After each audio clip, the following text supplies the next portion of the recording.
BJP विधायक हरिभूषण ठाकुर बचौल ने बड़ा बयान देते हुए कहा है कि होली में रंग गुलाल और अबीर के बिक्री मुसलमान समुदाय के लोग ना करें।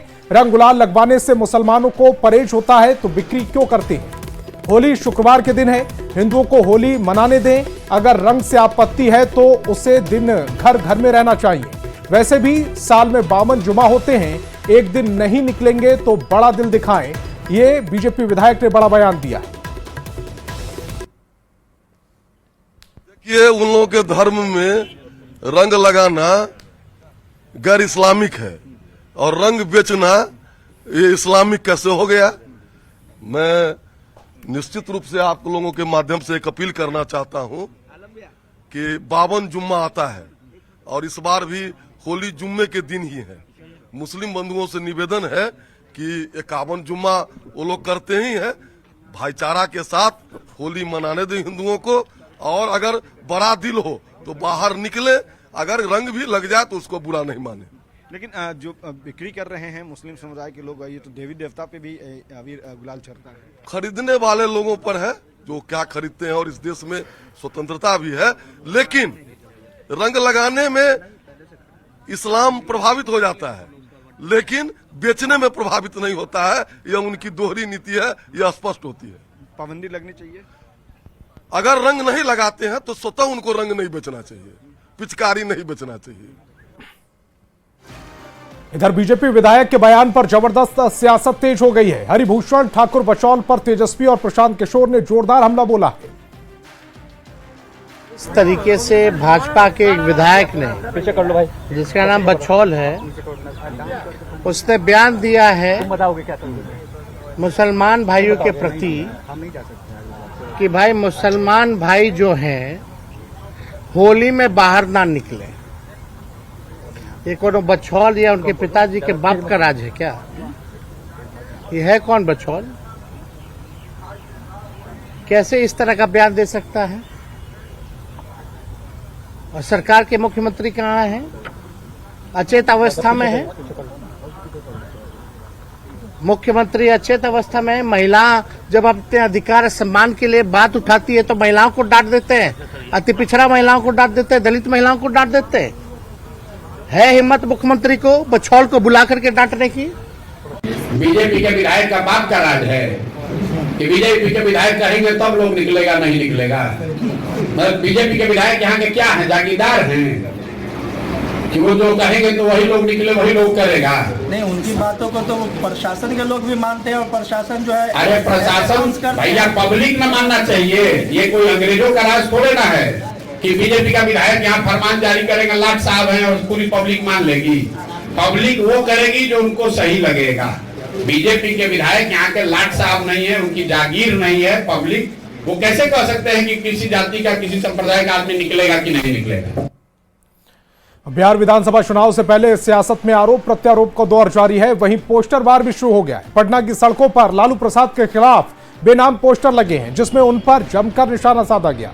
पोस्टर पर लालू यादव की तस्वीर है, साथ ही लिखा है कि भूलेगा नहीं बिहार। 10 मार्च 1990 वो काला दिन जब बिहार की जनता का ढोल बजाने के लिए लालू प्रसाद ने शपथ ली थी। भूलेगा नहीं बिहार। 10 मार्च 1990 का वो काला दिन जब लालू ने गाय का चारा भी चर लेने की शपथ ली थी। हालांकि पोस्टर किसने लगवाया है ये कहीं नहीं लिखा है। आपको बताएं कि 10 मार्च 1990 को लालू प्रसाद ने पहली बार बिहार के सीएम के तौर पर शपथ ली थी। कोई नई बात नहीं है। लगातार पोस्टर के माध्यम से पक्ष और विपक्ष एक दूसरे पर निशाना साधते रहे हैं। आज हम आपको वो पोस्टर दिखाते हैं जिस पर लालू प्रसाद यादव पर निशाना साधा गया है।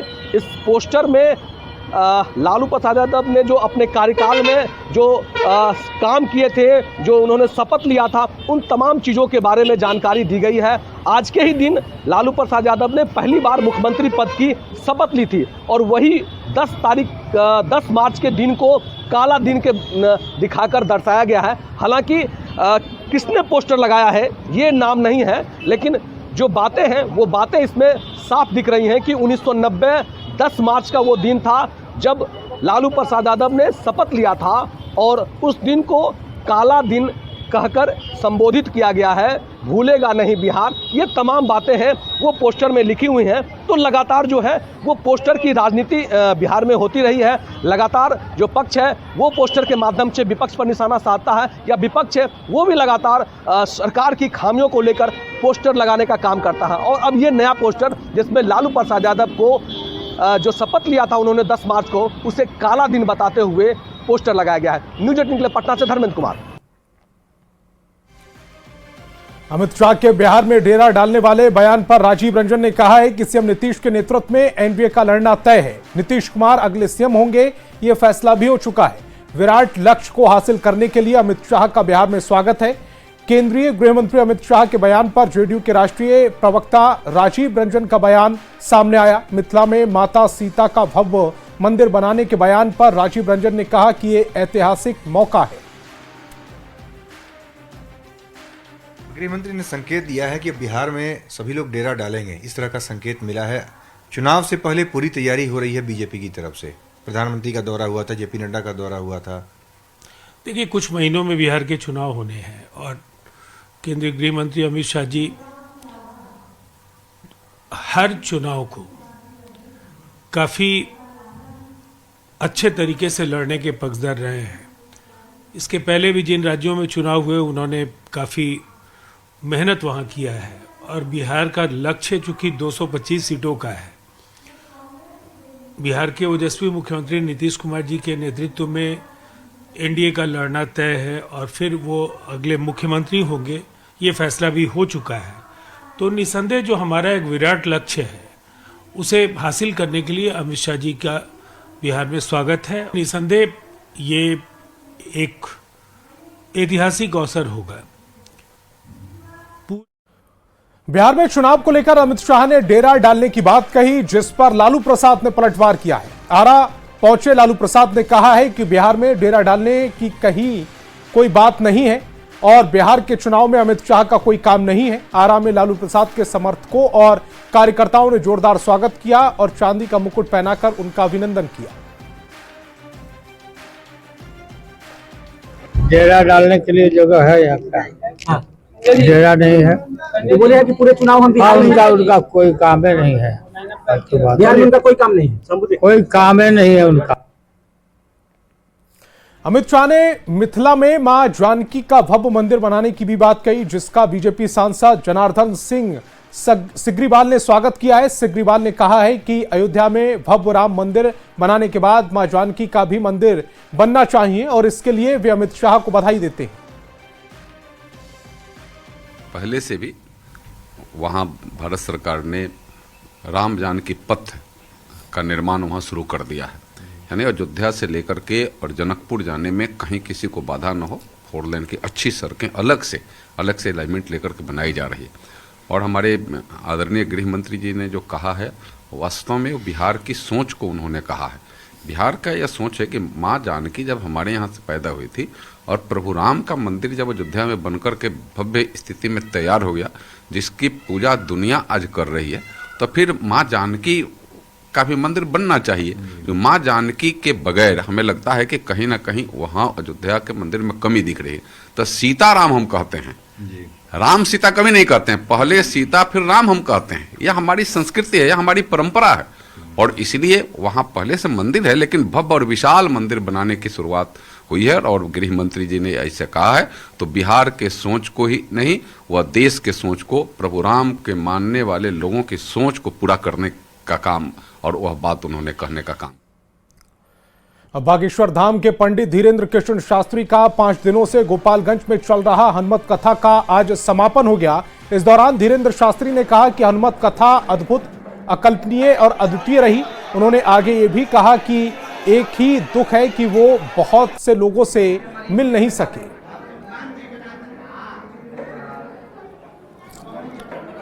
कृष्ण शास्त्री का 5 दिवसीय हनुमान कथा का आज समापन हो गया और आज मेरे साथ खुद बाबा मौजूद है। बाबा 5 दिनों तक हनुमान कथा की है गोपालगंज में, अद्भुत हुआ, अनूठा था, अद्भुत था, अकल्पनीय था, अद्वितीय था। बस एक ही दुख है कि हम बहुत लोगों को मिल नहीं पाए। व्यवस्था इतनी ज़्यादा समुदाय भक्तों का बढ़ गया कि जानबूझकर प्रशासन के कहने के अनुसार हमको एकांतिक रहने की कोशिश करनी पड़ी, फिर भी ज़्यादा से ज़्यादा लोगों को हम मिले, उन दीनहीन परिवारों को मिले जिनके लिए हम बिहार आए थे। बाबा, आपके कथा में इतनी भीड़ होती है लाखों की संख्या में, आखिर भक्तों में इतनी दीवानगी क्यों है? बालाजी की कृपा है, सन्यासी बाबा की कृपा है, इन सब लोगों का स्नेह है और उनकी दया से ही ये सब हो पा रहा है। जो लोग हनुमान कथा में नहीं पहुंच पाए उनके लिए क्या अपील है ताकि घर पर वो रहकर भगवान की भक्ति कर सके? अभी तो नाम जप करो और हनुमान जी के चरित्र को घर बैठ कर के सुनो, और हम बागेश्वर धाम पर रहेंगे। मेरा दर खुला है, खुला ही रहेगा तुम्हारे लिए। कोई जप उनके लिए दो शब्द? ओम बागेश्वराय नमः एक ऐसा अद्भुत मंत्र है जिस मंत्र से आप घर बैठ कर के भी अर्जी लगा सकते हैं। कुछ लोगों को पेट दर्द क्यों होती है? आदि काल से है, महात्मा यज्ञ करते थे तो राक्षस विध्वंस करते थे। एक और, शादी कब कर रहे हैं आप? जल्दी। बागेश्वर धाम के बाबा हैं पंडित धीरेन्द्र कृष्ण शास्त्री, जिन्होंने सवालों का बेबाक तरीके से जवाब दिया। गोविंद कुमार, न्यूज़ 18, गोपालगंज।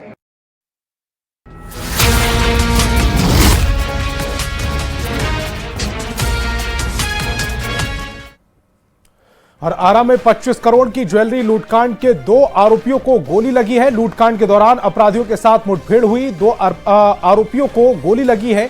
2 आरोपियों को गिरफ्तार किया गया है। 2 झोला जेवर भी बरामद किया गया। आपको बता दें कि आरोपियों ने गोल्ड के एक बड़े शोरूम में लूटकांड की घटना को अंजाम दिया था। 25 करोड़ के गहने लूटकर फरार हुए थे। आरा में अब तक ये सबसे बड़ी लूट मानी जा रही है। नगर थाना क्षेत्र के गोपाली चौक पर गोल्ड शोरूम में अपराधी ग्राहक बनकर पहुंचे और मौका देखते ही हथियार की नोक पर दुकान के स्टाफ को लूट लिया। फिर शोरूम के गार्ड के भी हथियार छीन लिए और आराम से जेवर लेकर चलते बने। दिन दहाड़े शोरूम में हुई इस बड़ी लूटकांड के बाद हड़कंप मच गया। पुलिस ने पूरे मामले की जांच शुरू की और सीसीटीवी फुटेज की मदद लेते हुए अपराधियों तक पहुंचने में कामयाब रही। लुटेरों की उम्र 25 से 26 साल बताई जा रही है। लूट के दौरान अपराधियों ने शोरूम के बाहर खड़े गार्ड के साथ मारपीट भी की, उसके हथियार भी छीन लिए। 2 तस्वीरें आपकी टेलीविजन स्क्रीन पर हैं। पहली तस्वीर अफरा तफरी की है, दूसरी तस्वीर वो सीसीटीवी फुटेज है जब अपराधियों ने शोरूम पर कब्जा कर लिया और गन के नोक पर लूटकांड की घटना को अंजाम दिया। 2 अपराध कर्मियों को मुठभेड़ में पकड़ा गया है, उसका इलाज चल रहा है और 3 बैग दिख रहे हैं वहाँ से तनिक से बाहर निकलते, उसमें 2 बैग भी बरामद कर लिया गया जिसमें जेवरात हैं। और अभी भी पुलिस चारों तरफ नाकेबंदी की हुई है अन्य अपराध कर्मियों को पकड़ने के लिए, तो वो कार्रवाई चल रही है, अभी भी जारी है। सर, संख्या क्या होगा? 6 लोग थे उसमें। लगभग कितना करोड़ का हुआ, कुछ आकलन हुआ? वो कर रहे होंगे, बट उसमें 2/3 बरामद कर लिया गया, जो भी अमाउंट रहा होगा। 3 झोला दिख रहा है सीसीटीवी में, जिसमें 2 झोले बरामद कर लिए हैं। कई हथियार भी बरामद हुआ है। 2 लोग पकड़े गए हैं, मुठभेड़ के पश्चात गिरफ्तार हुए हैं। इससे पहले भी इसमें कुछ सारण के दिख रहे हैं, जो अपराधी पकड़े गए हैं वो सारण के बताए जाते हैं और वेरिफिकेशन भी चल रहा है पूरा। और बड़ी खबर पटना से, बेखौफ अपराधियों ने बिजली ठेकेदार की गोली मारकर हत्या कर दी। घटना बुद्धा कॉलोनी थाना क्षेत्र के स्काउट गाइड ऑफिस की है। पेशे से बिजली ठेकेदार राजेश साव केसरी मूल रूप से कदम कुआं इलाके का रहने वाला था, जो स्काउट गाइड के ऑफिस में किसी काम से पहुंचा था और उसकी किसी से बहस हो गई, जिसके बाद अपराधियों ने उसकी गोली मारकर हत्या कर दी।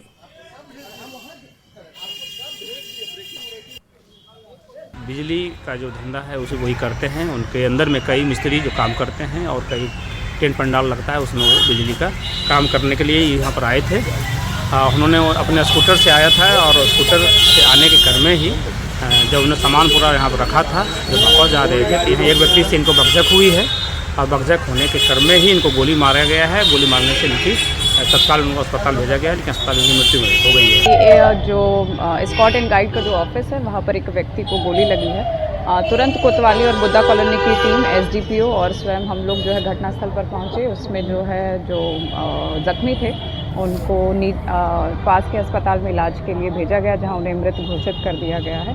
उनका नाम जो है राजेश साहू केसरी है, वो कदम कुआं के रहने वाले हैं और जो फंक्शन वगैरह होते हैं उसमें बिजली का जो सामान होता है उसके सप्लाई का काम करते हैं। उनके परिजन भी जो है घटनास्थल पर मौजूद हैं, उनको जो है उनसे भी पूछताछ की जा रही है। किसी पर और इस वक्त की बड़ी खबर किशनगंज से, जहां एसएसपी और पाठामारी थाना पुलिस ने भारत नेपाल सीमा के पास से 2 बांग्लादेशी नागरिकों को गिरफ्तार किया है। गुप्त सूचना मिली थी कि 2 संदिग्ध व्यक्ति बॉर्डर के पास से नेपाल जाने की कोशिश कर रहे हैं। जब टीम ने दबिश दी तब दोनों संदिग्ध धोबी भिट्टा गांव की ओर से सीमा की तरफ बढ़ रहे थे।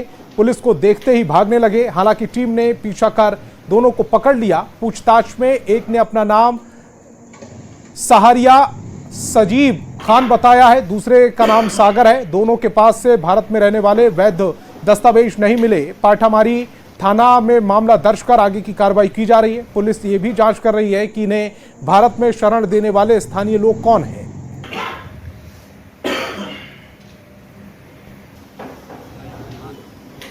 भारत नेपाल सीमा के समीप 2 बांग्लादेशी नागरिक को गिरफ्तार किया गया है। कल सूचना मिली थी कि 2 बांग्लादेशी नागरिक सीमा स्तंभ संख्या 111-6 के पास सक्रिय हैं। तो इस सूचना के सत्यापन एवं आवश्यक कार्रवाई के लिए पाठामारी थाना एवं एसएसबी के संयुक्त टीम के द्वारा छापेमारी की गई और वहां से 2 व्यक्तियों को हिरासत में लेकर के दस्तावेज इत्यादि का जांच किया गया। तो इन दोनों बांग्लादेशी नागरिक के पास भारत में रहने का कोई भी वैध कागजात जो है वो नहीं मिला है।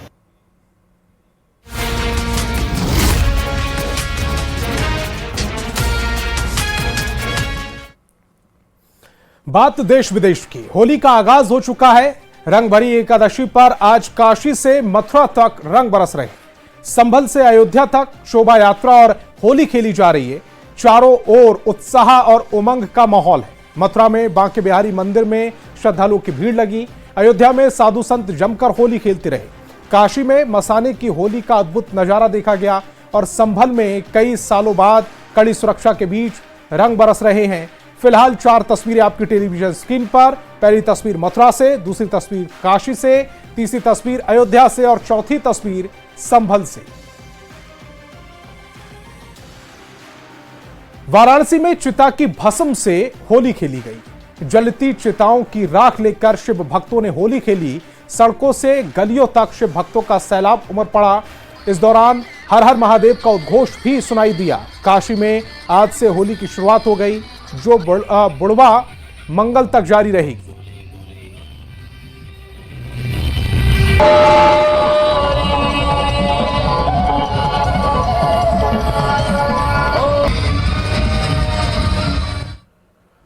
और भगवान राम की नगरी अयोध्या में भी अवध की होली का आगाज हो चुका है। लोग होली खेलने के लिए तैयारी में जुट गए हैं। दुकानों पर होली के सामानों की भरमार है। खासतौर पर मोदी और योगी की पिचकारी धूम मचा रही। बच्चे प्रधानमंत्री मोदी का मुखौटा लगाकर घूम रहे हैं। दुकानदार का कहना है कि मोदी और योगी की पिचकारी की इतनी डिमांड है कि वो पूरा नहीं कर पा रहे। लोग मोदी और योगी की तारीफ करते नहीं थक रहे। मोदी जी की पिचकारी लेनी। मोदी जी की पिचकारी तुमको पसंद करते हो? वो बहुत अच्छा काम करते हैं मोदी जी, योगी जी। हमें पसंद है पिचकारी, योगी मोदी के पिचकारी हम लेने आए हैं। मम्मी से हमने जिद किया है कि हमें दिलाइए। हमारे यहाँ होलसेल पिचकारी बिकती है। हमारे पास हमारे प्रधानमंत्री जी ने और हमारे मुख्यमंत्री योगी जी ने जो विकास कार्य किए हैं, उसको देखते हुए हर बच्चा जो भी आता है हमारे कस्टमर डिमांड करता है, मोदी योगी जी पिचकारी मांगता है। आप अभी देख ही सकते हैं, उन्होंने जो अभी महाकुंभ का इतना बड़ा आयोजन किया है, इतना बड़ा आयोजन कर भी नहीं सकता। करोड़ों की संख्या में आदमी आए यहाँ पे, अयोध्या भी आए। कितना विकास हुआ है आपका। विकास से देखते हुए तो आदमी पसंद। और कान्हा की नगरी मथुरा वृंदावन में होली की धूम देखी गई। आज मथुरा के श्री कृष्ण जन्मभूमि पर परंपरागत लट्ठमार होली और फूलों की होली खेली गई। श्री कृष्ण जन्मभूमि पर 5 टन अबीर, गुलाल और 4 टन फूलों से खेली जा रही है। ठाकुर बांके बिहारी मंदिर में श्रद्धालुओं का जन सैलाब अपने आराध्य के दर्शन के लिए उमड़ पड़ा। बांके बिहारी मंदिर में अबीर, गुलाल और रंगों के साथ होली खेली जा रही है। होली को लेकर पुलिस प्रशासन के पुख्ता इंतजाम।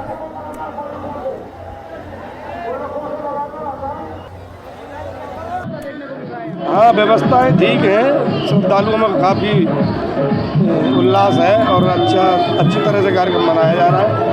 राधा रानी जल सेवा की तरफ से 24 घंटे के लिए जल सेवा का संचालन हो रहा है तकरीबन 1 साल से, और इसी तरह कंटिन्यूस चलता रहेगा। बहुत आनंद आ रहा है, बहुत आनंद आ रहा है। ठाकुर जी ने अपना प्यार लुटा दिया है भक्तों पे, इतना प्यार और इतना अच्छा और इतना दिल को सुकून मिल रहा है कि हम कभी सोच भी नहीं सकते थे कि इतने दिल से और इतने खुशी से वो हमारा स्वागत करेंगे और अपने भक्तों को इस लायक समझेंगे कि हम उनके साथ होली खेल रहे हैं। हमारी होली धन्य हो गई। ये महीना होली के साथ साथ रमजान का भी महीना है। रमजान के महीने में कश्मीर के गुलमर्ग में एक फैशन शो का आयोजन किया गया था, जिसको लेकर अब विवाद छिड़ गया है, जिसे लेकर मुख्यमंत्री उमर अब्दुल्ला ने अधिकारियों से 24 घंटे के अंदर रिपोर्ट मांगी। विवाद के बाद इस फैशन शो के आयोजक ने माफी मांगी है। साथ ही फैशन शो के वीडियो सोशल मीडिया से हटा दिए गए। पूरे मामले पर सीएम उमर अब्दुल्ला ने कहा है कि सरकार से कोई भी इजाजत नहीं मांगी गई, जरूरत पड़ी तो हम पुलिस को इस मामले में सौंपेंगे। लेकिन उमर अब्दुल्ला के बयान पर बीजेपी ने पलटवार किया है। जम्मू कश्मीर विधानसभा में नेता प्रतिपक्ष सुनील शर्मा ने सीएम उमर अब्दुल्ला पर लोगों को गुमराह करने का आरोप लगाया। अभी इसमें कानून के खिलाफ कोई बात हुई हो, अपनी तहकीकात मुकम्मल करके अगर जरूरत पड़े तो मामला पुलिस के हवाले किया जाए। पुलिस के उसके बाद अपनी तहकीकात करेगी। लेकिन मैं यहाँ क्लियर करना चाहता हूँ कि इस फंक्शन में हुकूमत का कोई रोल नहीं था। अगर हमसे इसके लिए इजाजत मांगी गई होती, हम इजाजत नहीं देते। बार के लिए उन्होंने परमिशन दी है, उसके मिनिस्टर तो सीएम साहब हैं, परमिशन तो वहीं से गई होगी। और वो कह रहे हैं कि कश्मीर में ऐसा नहीं हुआ है, खासकर रमजान के महीने चल रहे हैं। देखिए, रमजान का महीना हो या कोई और महीना हो, सवाल वो पैदा नहीं होता है। सवाल जो सीएम ने वहाँ पे हाउस को गुमराह करने की कोशिश की और इस पूरे इशू को मुझे लगता है अपने सर से उतारने की कोशिश की, तो इसका जवाब उन्हें देना चाहिए। तो इस बुलेटिन में फिलहाल इतना ही। आप देखते रहिए न्यूज़ 18 बिहार।